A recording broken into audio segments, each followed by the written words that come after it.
Bonsoir. Alors il faut le dire, vous êtes un habitué du meeting monégasque dans lequel vous avez battu votre record personnel. Une piste donc qui vous réussit donc toujours bien. Alors oui, je suis un habitué et c'est ici que j'ai couru le plus vite dans ma carrière.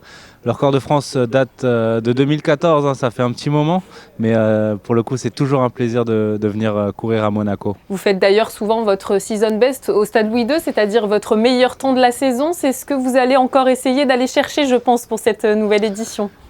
Ouais, et vous faites bien de le dire, c'est vrai qu'à chaque fois que je viens à Monaco, je fais généralement ma meilleure marque de l'année, ou du moins l'une des meilleures.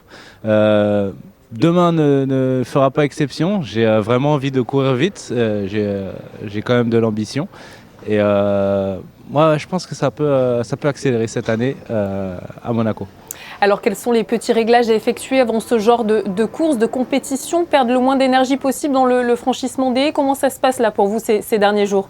Souvent, je dis que sans puissance, la maîtrise n'est rien. Là, je suis dans une discipline, le 110 mètres haies, qui nécessite d'être très rapide et très technique à la fois. Mais en ajoutant l'ingrédient d'avoir des gros compétiteurs et du gros stress à côté, ça nous fait parfois perdre les moyens. C'est ce qui s'est passé au championnat du monde. Hein. J'ai pas brillé à ces championnats. Et je recommence à courir sur la piste avec des gros concurrents et retrouver cette grosse compétition pour pouvoir faire des bonnes courses et rapides et techniques en gérant bien la pression. Ce sera la dernière répétition avant les championnats d'Europe qui seront dans une dizaine de jours. Donc voilà, souhaitez-moi bonne chance. Évidemment, on vous souhaite bonne chance. Mais Pascal, quel adversaire redoutez-vous peut-être le plus pour ce meeting Hercules? Parce que je crois savoir que vous aimez les gros combats et l'adrénaline surtout que cela provoque. Ah bah là pour le coup, ce serait une course très dense. On a Grant Holloway, donc le champion du monde il y a quelques temps à Eugene, qui va sûrement être en super forme et qui va, comme à son habitude, faire d'excellents départs, que dis-je, des départs stratosphériques. Et il va falloir ne pas le laisser partir. Ce sera vraiment un gros morceau. Alors vous l'avez dit Pascal, c'est vrai, votre planning est très chargé entre les championnats du monde qui ont eu lieu en juillet, les championnats d'Europe qui débuteront donc le 15 août.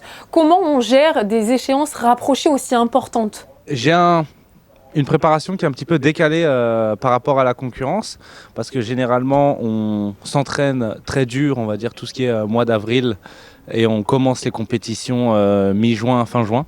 Moi pour le coup j'ai eu une préparation qui a été tronquée, j'ai eu quelques pépins physiques en début de saison, donc c'est limite si on peut dire qu'aujourd'hui je suis plus dans mon début de saison plutôt que dans ma fin de saison. Enfin, j'attaque ces derniers mois de compétition avec beaucoup d'envie, quand peut-être mes adversaires auront beaucoup plus de fatigue dans les jambes par rapport à moi. Vous en parliez tout à l'heure, mais Hercules, du coup, ça va être vraiment un bon test pour vous. Ouais, bah c'est justement le dernier, le test ultime avant les championnats d'Europe. Pour le coup, j'ai pas encore couru très vite cette saison. J'ai eu quelques moments où j'avais bien lancé des courses qui sont techniquement n'étaient pas assez bonnes pour mener à faire des gros chronos et des grosses courses jusqu'à la ligne d'arrivée.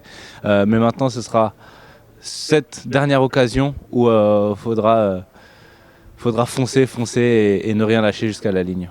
Merci beaucoup Pascal, on vous souhaite plein de bonnes choses pour cette compétition, voilà, que ce soit à Monaco ou pour toutes les compétitions à venir. À bientôt.